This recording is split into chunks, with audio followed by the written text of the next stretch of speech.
World News Headquarters। अस्सलामुअलैकुम। World news headquarters में खुशामदीद। मैं हूं आपके साथ अनम जुल्फिकार। मैं हूं फराज अहमद और मैं हूं बुशरा हक। हेडलाइंस आप जान चुके। बुलेटिन में हम बात करेंगे नून लीग का अटल फैसला, वजीर आजम की तशवीश और इत्तेहादियों का फ्रेंडली फायर।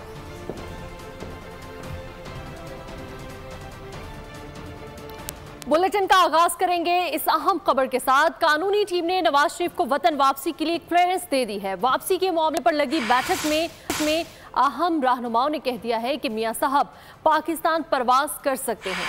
आजम नज़ीर तारड़ कहते हैं कि नैब तरामीम का नवाज शरीफ से कोई ताल्लुक नहीं है।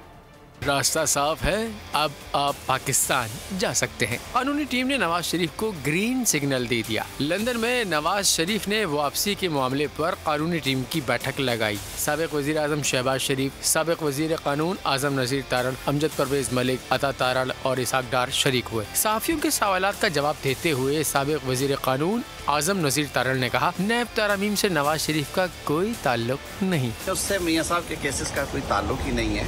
और मियाँ साहब का पहला भी मरियम नवाज साहिबा की जो बरीयत है, अमजद परवेज साहब ने वो मेरिट पे किया था, आर्ग्यू मेरिट पे लिया।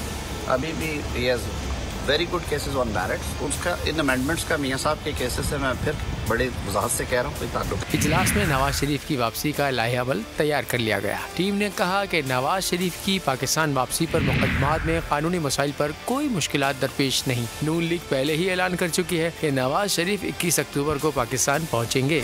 हुकूमत खत्म होते ही मुखालिफ बन गए साथी। नून लीग वाले राजा रियाज को अच्छी तरह पहचान गए। शहबाज शरीफ की हुकूमत में अपोजिशन लीडर रहने वाले राजा रियाज शहबाज शरीफ की जमात का हिस्सा बन गए। राजा रियाज ने नून लीग में बाकायदा शमूलियत इख्तियार कर ली। उन्होंने लंदन में नवाज शरीफ, शहबाज शरीफ और पार्टी के दीगर रहनुमाओं से मुलाकात की। मीटिंग से पहले सहाफ़ियों से बातचीत करते हुए कहा कि उन्होंने इंतखाबात के लिए 15 फरवरी की तारीख दी थी। इससे हफ्ता पहले या बाद में इंतखाबात होंगे। नवाज शरीफ का दिफा भी किया। बोले कि नून लीग ने इलेक्शन से भागना होता तो नवाज शरीफ वापसी की तैयारी ना कर रहे होते। मियाँ शहबाज शरीफ साहब का शुक्रिया अदा करता हूँ कि उन्होंने मेरे पे एतमाद किया है। इंशाअल्लाह ताला पाकिस्तान मुस्लिम लीग नून की बेहतरी, मजबूती और मियाँ नवाज शरीफ साहब के इस्तकबाल के लिए जिस तरह पूरा पाकिस्तान इस वक्त मुतरक है, मैं भी अपना इसमें आज के बाद मैं इसका हिस्सा हूँ और अपना भरपूर रोल अदा करूँ। मैंने तो 15 फरवरी की डेट दी हुई है ऑलरेडी। हफ्ता पहले और हफ्ता बाद हो सकता है। अगर भागना होता तो फिर मियाँ नवाज शरीफ साहब जा ना रहे। सुप्रीम कोर्ट से मुतनाज़ फैसले आए हैं। डिक्टेटर के कानून को बहाल, पार्लियामेंट के मंजूर करदा कानून को मुस्तरद किया गया। शहबाज शरीफ की लंदन में मीडिया से गुफ्तगू कहा कि चेयरमैन PTI के हवारियों को NRO देने के लिए 2 मरतबा सदारती ऑर्डिनेंस के जरिए नैब कानून तब्दील किया। पूछना चाहता हूँ कि सदारती ऑर्डिनेंस के वक्त जस्टिस उमर अता बंदियाल कहाँ थे? ये जो फैसला आया है 2-1 का, एक डिक्टेटर उसके कानून को काफ़ी हद तक उसको रिस्टोर किया गया और उसको तब्दील नहीं किया गया।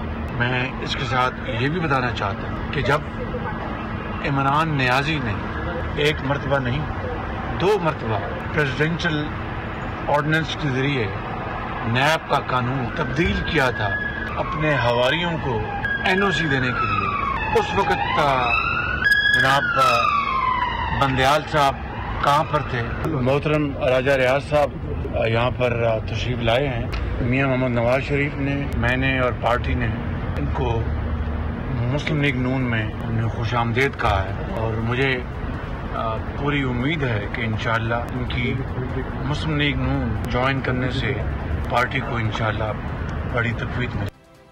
मामारे पाकिस्तान वेलकम बैक। साजिशियों गुड बाय। नवाज शरीफ को माइनस करने वाले खुद माइनस हो चुके हैं। 21 अक्टूबर को गरीबों के दुख दर्द का एहसास करने वाला नवाज शरीफ वापस आ रहा है। मरियम नवाज का खैबर पख्तूनख्वा के पार्टी अरकान से खिताब, कहती हैं कि नवाज शरीफ को माइनस करते करते पाकिस्तान की तरक्की माइनस हो गई।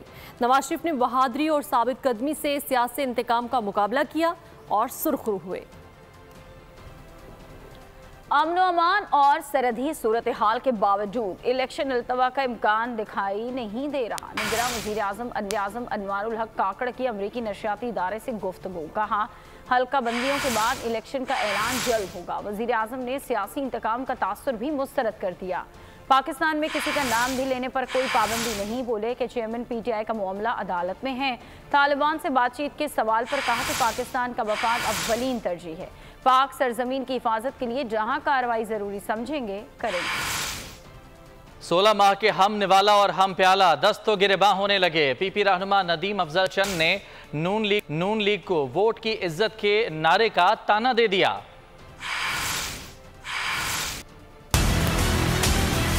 जब कोई अपने नजरिए से भागा है तो हम तो अपने नजरिए से नहीं भागे। किसी का नजरिया कभी वोट को इज्जत होता है तो कभी कोई और हो जाता है। अब अगर कोई अपने वोट को इज्जत दो के नजरिए से भागा है तो इसमें हमारा क्या कसूर? पार्टी ने अपनी सियासत करनी है, वो एक ही बनेंगे। भट्टो जिंदा, अभी भट्टो जिंदा नहीं है, खुदा के लिए भट्टो मर चुका है। इदारों के पीछे छुपना अच्छी बात नहीं होती सियासी जमातों की। हमें इलेक्शन की तरफ जाना चाहिए। चेयरमैन की पुख्तगी ने आपको कहा कि आईनी तरीका इस्तेमाल करें और आईनी तरीके के जरिए आपको वज़ीर आज़म बनाया। लोग कहते हैं आप किस कारकर्दगी पे इलेक्शन लड़ेंगे? भाईजान हमें 16 माह का ना पूछें, 16 माह में 13 जमातें थी, हमें पूछे 2013 से 18 तक की कारकर्दगी। सियासत में बदतमीजी की मजम्मत करते हैं। PP रहनुमा शाजिया मरी का भी हनीफ अब्बासी के बयान पर रद्द-ए-अमल। जलसे से खिताब में कहा कि बेनज़ीर भुट्टो के साथ नवाज शरीफ ने मिसाक़े जमहूरियत पर दस्तखत किए। अगर मिसाक़े जमहूरियत ढोंग और नाटक था तो मुस्लिम लीग नून बता दे कि जो बयानबाजी की गई है पाकिस्तान पीपल्स पार्टी के शहीद कायद के हवाले से जो अभी बयान आया है, मैं उस बयान की सख्त मजम्मत करती हूँ। जिस तरह की बदतमीजी, बदअखलाकी हमने आज देखी है, हम इस फोरम से मजम्मत करते हुए पाकिस्तान मुस्लिम लीग नून के कायदीन को ये बावर कराना चाहते हैं और ये याद दिलाना चाहते हैं कि आपने शहीद मोहतरमा बेनज़ीर भुट्टो के साथ बैठकर मिसाक़े जमहूरियत पर दस्तखत किए और हम ये समझ रहे थे कि शायद आप इस मुल्क में सियासी इस्तेकाम और जमहूरी तसलसल देखना चाहते हैं, लेकिन अगर वो ढोंग था तो आप हमें बता दें, अगर वो नाटक था तो आप हमें बता दें। खबर शामिल करेंगे कि चौधरी परवेज इलाही की मुश्किलात कम ना हो सकी। एंटी करप्शन सर्कुलर लाहौर ने हिरासत अडियाला जेल से जुडिशल कॉम्प्लेक्स में FIA की अदालत ने पेश किया। अदालत ने 1 रोज़ा राहदारी रिमांड मंजूर करते हुए तिब्बी मुआयने की हिदायत कर दी। PTI रहनुमा को एंटी करप्शन हेडक्वार्टर्स लाहौर मुंतकिल किया जाएगा। साइबर केस में चेयरमैन PTI की जमानत की दरख्वास्त समाअत के लिए मुकर्रर कर दी गई है। चीफ जस्टिस आमिर फारूक दरख्वास्त पर पीर को समाअत करेंगे। दरख्वास्त में इख्तियार किया गया है कि इस्तगासा ने बदनीयती पर मबनी मुकदमा दर्ज किया और बदनीयती से मन घड़त मुकदमे में नामजद किया। 14 सितंबर को ऑफिशियल सीक्रेट एक्ट की खुसूसी अदालत ने बेज़ाब्तगियों और इस्तगासा के मुतअद्दिद तजादात को मुकम्मल तौर पर नज़रअंदाज करते हुए दरख्वास्त जमानत मुस्तरद की। चीफ जस्टिस अमृता बंदियाल ने सुप्रीम कोर्ट अफसरान और स्टाफ के साथ अलविदाई खिताब किया। चीफ जस्टिस दौरान खिताब आबदीदा हो गए। उन्होंने दौरान खिताब खुद को डूबते सूरज से तशबीह दी। कहा, मेरी हालत अब डूबते सूरज जैसी है, आप लोगों का अभी वक्त बाकी है, सब अपने भरपूर लगन से काम करें। चीफ जस्टिस ने कहा कि मुल्क मुआशी और दीगर चैलेंजेस का सामना है, जब सब इकट्ठे होंगे तो ये बहरान नहीं रहेगा। पेट्रोलियम मसनूआत की कीमतों में इजाफे पर अवाम रो पड़े। बोल न्यूज़ के माइक पर इकदाम को जालिमाना करार दे दिया। शहरियों का क्या कहना था, आपको भी दिखाते हैं। इसमें भी नहीं जा सकते कि 3 दिन की जाके सोग मना लें, कुछ कर लें, कोई फ़ायदा नहीं। ये जलालत वाली बात है और कुछ भी नहीं है। आखिर मजबूरी में बाइकें खड़ी करनी पड़ेंगी। सर बहुत बुरा हो रहा है, जो आवाम के अंदर बचा गुजा खून है ना, वो सब चूस रहे हैं। गरीब तो मर जाएगा, अमीर बचेंगे, वो ऐश करेंगे। सर गरीब आदमी के लिए तो अब ज़िंदगी गुजारना बहुत ही मुश्किल हो चुका है। बिल्कुल ठीक सरप्राइज दिया है, हम लोग हैं इसी काबिल, ये हमें यही चाहिए था। अभी और होना चाहिए हमारे साथ। करना क्या, नालायकी जिंदाबाद है, इसकी वजह कितना वजन डालेंगे आवाम के ऊपर। सर गवर्नमेंट तो सरप्राइज़ ही देने के लिए आई है और लग रहा है कि सरप्राइज़ देते देते आवाम फारिग हो जाएगी हमारी। सर जी ये गवर्नमेंट जो है ना, पहले ऐलान था कि गुर्बत मुकाओ, अब कहते हैं कि गरीबी खुदकुशी पे मजबूर हो गया गरीब। गवर्नमेंट जोड़ा भी गलत काम कर दिया ना, रात में कर दी। पहले ही इजाफा बहुत ज़्यादा हो गया, 26 रुपये अब रात का हो गया, हम कैसे मैनेज करेंगे यार। भाई गरीब आदमी मर गया, पेट्रोल पवा के इतना महंगा हो गया हुआ कि रोटी खाइए या पेट्रोल पाइए। यहाँ पे किसी से अपील नहीं की जा सकती जी, ये सारे अपनी मर्जी से पेट्रोल बढ़ा रहे हैं, ये एक माफिया है मुल्क में। पेट्रोल तो ये दिन ब दिन बढ़ाए जा रहे हैं। 26 रुपये बढ़ गया है, को पूछने वाला ही कोई नहीं इनको। भाई या बच्चों को खाना खिलाएंगे तो या फिर पेट्रोल डालेंगे। पेट्रोल की कीमत 332 रुपए कर दिया है, अब हम स्टूडेंट्स कहाँ जाएं? हुकूमत पाकिस्तान को चाहिए कुछ ख्याल करें गरीबों का। पेट्रोलियम मसनूआत की कीमतों में इजाफे के बाद ट्रांसपोर्टर्स ने किरायों में इजाफे का बम भी गिरा दिया। 15 से 20% तक किरायों में इजाफे ने गरीब आदमी की कमर तोड़ दी है। मुल्क भर में महंगाई, इदारा शुमारियत के तमाम शुमारों में महंगाई का एतराफ़। मुल्क भर में आटे का 20 किलो के थैले की कीमत गरीब और मतवस्त तबके की पहुंच से बाहर हो चुकी है। चीनी की कीमत भी आसमान से बातें कर रही है। चोरों की अब एक नहीं चलेगी। बिजली, आटा, चीनी चोरों के खिलाफ आज भी शहर शहर क्रैकडाउन। बड़ी तादाद में जखीरा अंदोजों से आटे और चीनी की बोरियां बरामद। बिजली चोरों के खिलाफ भी कार्रवाई की गई। शहर शहर क्रैकडाउन और छापे, मुतादिद अफराद गिरफ्तार कर लिए गए, मुकदमा भी दर्ज हुए। सखर, घोटकी, लाड़काना, शिकारपुर और दादू सर्कल में बिजली चोरों के खिलाफ 224 मुकदमा दर्ज। 912 बिजली चोरों के खिलाफ कार्रवाई। 2,62,75,671 रुपए के जुर्माने आयद किए गए। फेस्को की समंदरी में कार्रवाई, 25 लाख जुर्माने वसूल, मुकदमा भी दर्ज। फेस्को की जानिब से बिजली चोरों के खिलाफ ऑपरेशन, 6,76,00,000 रुपए से जायद के जुर्माने आयद। 400 से जायद बिजली चोरों के खिलाफ FIR दर्ज। फेस्को की बिजली चोरी के खिलाफ कार्रवाइयाँ, 137 बिजली चोर पकड़ लिए गए। 10,86,00,000 रुपए जुर्माने आयद। 1,62,00,000 की रिकवरी कर ली गई। कसूर लेस्को का क्रैकडाउन, 1,530 बिजली चोर पकड़ लिया है। गुजरांवाला बिजली चोरों की तादाद 466 हो गई। मंडी भाउद्दीन शुगर माफिया, जखीरा अंदोजों के खिलाफ घेरा तंग। 1500 चीनी की बोरियां बरामद, गोदाम को सील कर दिया गया। सरगोधा में जखीरा अंदोजों के खिलाफ इंतजामिया का क्रैकडाउन जारी। 3,300 चीनी की बोरियां बरामद। गोजरा चीनी की 800 बोरियां बरामद। सखर, खैरपुर, घोटकी और कंबर शदात कोट में 3,71,700 गंदम की बोरियां शामिल हैं। खैरपुर, सिंघार और घोटकी से यूरिया की 5,750 बोरियां मिल गईं। कंबर शदात कोट से 1,000 खाद की बोरियां और खैरपुर से 83,200 लीटर खुर्दनी तेल भी बरामद हुआ। हुक्काम का कहना है कि मुल्क को बहरान से निकालने के लिए क्रैकडाउन। काबिज भारतीय फोर्सेस ने मकबूजा कश्मीर में मजीद 3 नौजवानों को शहीद कर दिया। मकबूजा कश्मीर में पुलवामा, गुलगाम, राजौरी दीगर इलाकों में भी भारतीय फौजी नाम नेहाद सर्च ऑपरेशन की आड़ में लोगों पर तशद्दुद कर रहे हैं और चादर और चार दीवारी का तकद्दुस पामाल कर रहे हैं। लोगों को ज़रूरत के तहत भी घरों से निकलने नहीं दिया जा रहा। और आपको बताएं कि मोदी सरकार की दहशतगर्दाना पॉलिसी एक और हकीकत। भारत में दहशतगर्दी इल्ज़ाम पाकिस्तान पर लगाकर इंतखाबात जीतने का भोंडा मंसूबा बना लिया। इंडियन टीवी चैनल्स भी बोलने पर मोदी सरकार ने अपने ही शहरियों और फौजी अफसरान को कुर्बानी का बकरा बनाना शुरू कर दिया। ब्रिगेडियर रिटायर्ड बाबर अलाउद्दीन ने बोल न्यूज़ से गुफ्तगू में बताया कि भारत दहशतगर्दी का इल्ज़ाम पाकिस्तान पर लगाना चाहता है। लाइन ऑफ कंट्रोल पर नाम नेहाद भारतीय ऑपरेशन की हकीकत खुल गई। LOC पर रिहाइश पजीर कश्मीरियों की वीडियोज सामने आ गई जिसपे उन्होंने बता दिया कि दोनों तरफ किसी किस्म की कोई फायरिंग या ऑपरेशन नहीं हो रहा, मुकम्मल खामोशी है। खबर शामिल करेंगे कि रबीउल अव्वल का चांद नजर नहीं आया। मरकजी रोयते हिलाल कमेटी मौलाना अब्दुल खबीर आज़ाद ने गुफ्तगू की और कहा कि यकम रबीउल अव्वल पीर 18 सितंबर को होगी, जबकि 12 रबीउल अव्वल बरोज़ जुम्मा 29 सितंबर को होगी। आगे किसी भी मकाम से माह रबीउल अव्वल का चांद नजर आने की कोई शहादत मकसूर नहीं हुई और अदम रोयत रही।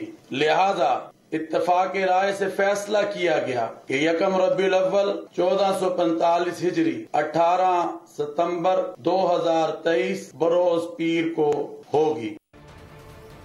और आपको बताएं कि सुप्रीम कोर्ट के सीनियर जज जस्टिस काजी फायज ईसा 17 सितंबर को मुल्क के 29वें चीफ जस्टिस सुप्रीम कोर्ट का मनसब संभालेंगे।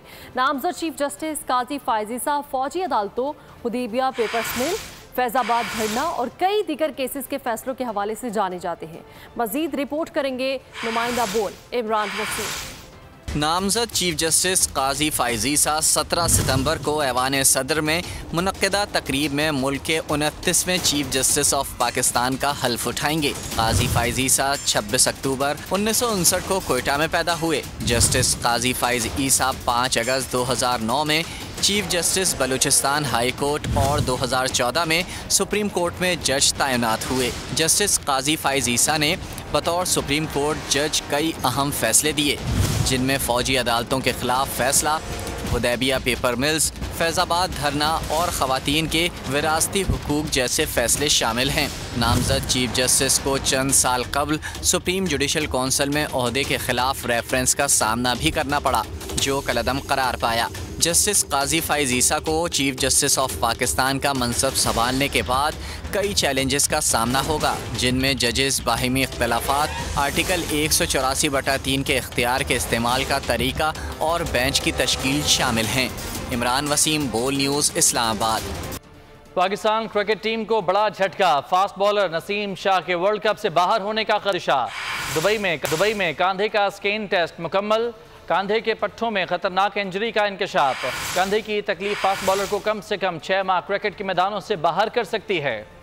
क्रिकेट की आलमी जंग से कबल नसीम के फैंस को धचका, स्पीड गन की तबीयत डाउन, वर्ल्ड कप से बाहर होने का खदशा। एशिया कप में भारत के खिलाफ जख्मी होने वाले नसीम शाह का दुबई में कंधे का स्कैन टेस्ट मुकम्मल हो गया। कंधे के पट्टों में खतरनाक इंजरी का इंकशाफ। पीसीबी का दूसरी जगह से स्कैन कराने का फैसला। कंधे की तकलीफ फास्ट बॉलर को कम से कम 6 माह मैदान से बाहर कर सकती है। पीसीबी एक और मेडिकल पैनल से भी मुशावरत करेगा, जिसके बाद दाएं हाथ के पेसर के मुस्तकबिल का फैसला हो सकेगा। तर्जुमान पीसीबी का कहना है कि मेडिकल पैनल मजीद जायजों की बुनियाद पर फास्ट बॉलर की क्रिकेट में वापसी का फैसला करेगा। नसीम को बेहतरीन मुमकिन देखभाल फराहम करने के लिए माहिरीन से तिब्बी मुशावरत ली जा रही है। इसी के साथ ही न्यूज़ स्टूडियो से फिल वक्त इतना। एक ब्रेक के बाद हाजिर होंगे हेडलाइंस के साथ। किसी भी खबर के लिए विजिट कीजिए हमारी वेबसाइट bolnews.com। देखते रहिए सिर्फ बोल न्यूज़।